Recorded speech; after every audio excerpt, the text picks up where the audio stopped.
एक बार एक पर्वतीय प्रदेश में एक वृद्ध सांप रहता था। उसका नाम मंदविश था। वृद्धावस्था के कारण वह शिकार करने और अपने लिए भोजन जुटाने में असमर्थ हो गया था। रोज रोज के संघर्ष से तंग आकर उसने बिना मेहनत के भोजन पाने का उपाय ढूंढने का निश्चय किया। मंदविश एक मेंढकों से भरे तालाब के किनारे पहुंचा। उसने कुंडली मार ली और ध्यान में बैठ गया। सांप का इस तरह का व्यवहार देखकर तालाब के मेंढक हैरान हो गए। एक मेंढक साहस जुटाकर उसके पास पहुंचा और पूछा, सांप मामा, क्या बात है, आज शिकार करने नहीं गए? भूख नहीं लगी क्या? मंदविश ने मीठी वाणी में उत्तर दिया, अरे बेटा, मेरे साथ आज ऐसी घटना घटी है कि मैं अब भोजन की इच्छा ही नहीं रखता। जिज्ञासु मेंढक ने पूछा, ऐसा क्या हुआ मामा?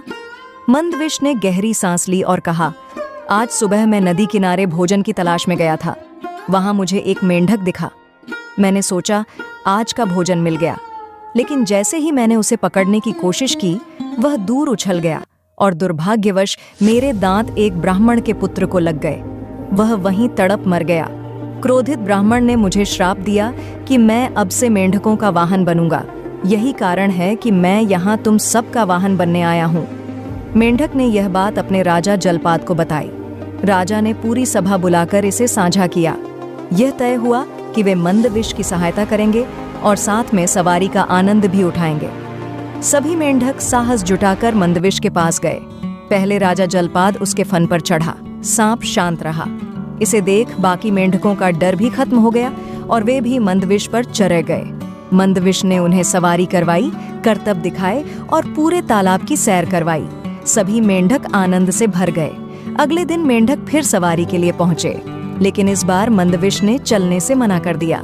राजा जलपाद ने पूछा, मामा, आज आप चल क्यों नहीं रहे? मंदविश बोला, भूख के कारण मेरी शक्ति क्षीण हो गई है। जलपाद ने कहा, तो छोटे छोटे मेंढकों को खाकर अपनी भूख मिटा लीजिए, फिर हमें घुमाइए। मंदविश यही सुनने की प्रतीक्षा कर रहा था। उसने छोटे छोटे मेंढकों को खाना शुरू कर दिया।